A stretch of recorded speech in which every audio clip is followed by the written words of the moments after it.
Next up at UFC 285, we have Mana Martinez taking on Cameron Saaiman. Mana Martinez 10-3 overall, 4-1 in his last 5, coming off the very close win over Brandon Davis. Cameron Saaiman 7-0 overall, undefeated in his career, coming off the late knockout win over Steve Koslow. Mana Martinez, this guy's an aggressive striker. He's got solid power. He's always looking for a finish. He switches stances, which is nice. It could complicate his opponents, throw things off for them. He has an absolute fantastic knockout over last week's Lock of the Week, Jose Johnson, where Jose throws a lazy jab and Mana just boom right over the top. They cut Jose too. Really? Yeah. Was it his fault that the fight was canceled? Yeah, he was sick, I think. Oh, well, Darren Till should have been cut a while ago, so that makes sense. Yeah, no, he sucks. Mana Martinez has that big, heavy power in his hands, and we know he's an absolute dog. Go back, watch that Ronnie Lawrence fight. That dude did not stop. He was getting bodied, pushed around, out-wrestled, and just did not stop trying to make something happen. He's taking on Cameron Saaiman, minus 180. Now, I know what I said. Minus 180. Flexed all the way up. The line is steaming. He is now minus 300. You guys have decided that this dude is a humongous favorite in this fight.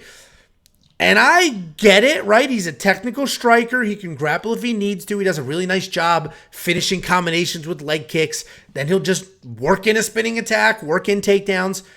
But the reality is, if you look at his last fight, and I get it, Mana is not a wrestler, but if you look at his last fight, he was losing that fight. He was going to lose that fight if he didn't get that knockout.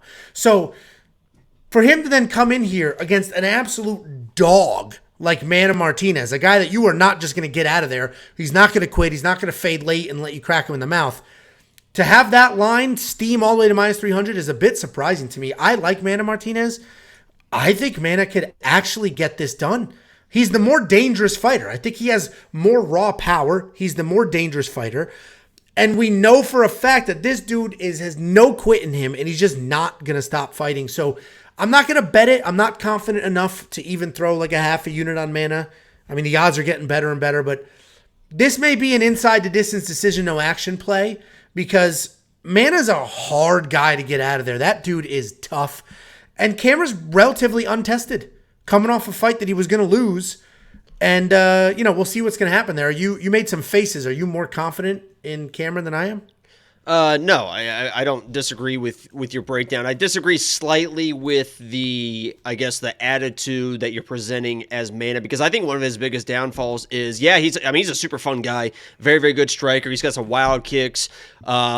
You mentioned durable. He does hit like a truck at times, but to me, the reason why I think people are a little bit hesitant on Mana is his lack of volume in certain parts of the fight, especially when fights are close. It's almost like the Charles Johnson, to where, Charles Johnson was the better fighter in that matchup, but as we mentioned, he's a hard guy to trust, because if the fight is close, you can't trust him to kind of push the pressure. And I almost see the same thing in Mana. Even because he used to be with James Krause, right? And you would always hear James Krause like, Mana, go, Mana, go. He's hurt, man, go, Mana. And maybe that's James Krause with bets for does not go the distance and stuff like that. Maybe he's just trying to get paid for a first round finish, but it just feels like he just doesn't have that sense of urgency at times when he needs it. Where I know that Cameron, when I watch tape on him, he is a guy that will keep pushing forward and keep moving forward and keep that pressure. And his scrambles, as you mentioned, he was kind of getting out wrestled and stuff, but his scrambles are actually pretty good. I think that's the biggest question mark of this fight is Mana at a new camp going to have a new game plan? And maybe he does come in and wrestle,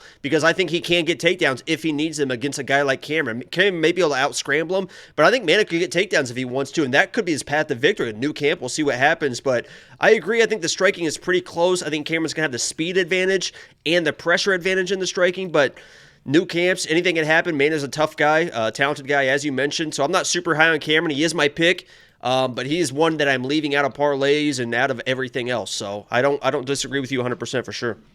You know what's funny? So, the reason we've been able to avoid some landmines, like last card, for example, we did not touch Charles Johnson for any of our real bets. And we've avoided landmine. We avoided Zubaira. We've avoided a lot of landmines because we don't just look at the line and be like, he's a huge favorite. Let me throw him together with 5 other huge favorites and we're good. We spot the risk. Cameron Saaiman he could end up being amazing. Like, he's just untested. He's fighting a really tough guy that has very dangerous power. There's absolutely no reason to take risk on a guy like him. This week is another perfect card because there's a lot of good betting spots on this card. There's no reason to risk your money on a bad betting spot or a risky one. Yeah, there's so many fighters that it's like, yeah, they're gonna win, or they have a good shot. If you're ever like, because I think in this fight everyone looks at Man and they're like, well, it's like, there you go. Yeah, that's all you need. On a card like this, that's all you need. Listen, last week you might find yourself in a spot like that. This week there's absolutely no reason to do that. And there's another example, Andre Muniz. Jacob and I both thought Andre Muniz would win, and guess how much money we risked? 0. Because we recognize that, and I put $250 on Brennan Allen before the fight started because that's my dude. But because we just recognize, like, listen, Muniz should win. He's better at this and this, but the reality is Brendan Allen can absolutely win this fight, and these are the fights he wins. So it's not just about throwing money at anything that makes sense because, as Jacob has said in the past, every parlay looks good on paper. And that is true. Anything you put together in a parlay, you're like, all right. Oh, yeah. All right. Full card, and then, even like full card with money lines and round lines, you're like, oh my God, this is going to hit for $400,000. There's no doubt. And then the first fight, it's like, oh shit. Yeah, well, so. Yeah, Tyson Pager, that was another good one. Yeah. Yeah, faded the hell out of that bum and told you guys to do it too. So, I mean, there's just no reason to take risk when you don't have to take risk on some of these cards. WeWantPicks.com. Jacob's got a stupid amount of bets this week. You're going wild, and you're going to be there in person. Well, that's one of the reasons, right? So I want to every single fight be like, oh my God, here we go. It's almost like an itinerary for me, right? So when I'm watching fights, it's like, okay, because I'm gonna be like this. All right, let's see what we got on this next one. Oh, Ricci, yeah, Ricci. So yeah, well. You'll be there in person too, so I'm sure you'll do more bets, but those aren't going to count. $8,800, $7,400 in DraftKings. This week, while it's a phenomenal betting week, this is a very tricky DFS week because some of those guaranteed wins we're talking about are just unaffordable. You can't have all of them. And then you need some of these less expensive guys, and there is not a lot of really nice spots at this like mid to high $7,000 range. I think Mana is probably one of the better ones. There's not a lot of them. So I'm not going to have Cameron in my lineup, not at $8,800, and I think I probably will have to have Mana in there to afford some of the other people I want. What do you think? He's pretty live. It's probably pretty good value. I'm not giving away my secrets, though, anymore. I've been can you admit I've been dominating the DraftKings lately? You have been dominating our friends' DraftKings league. Thank you. Correct. You got first, I got second. Let's settle down. Well, I went second, first. So. And a couple of those seconds, I had first. I don't think that happened.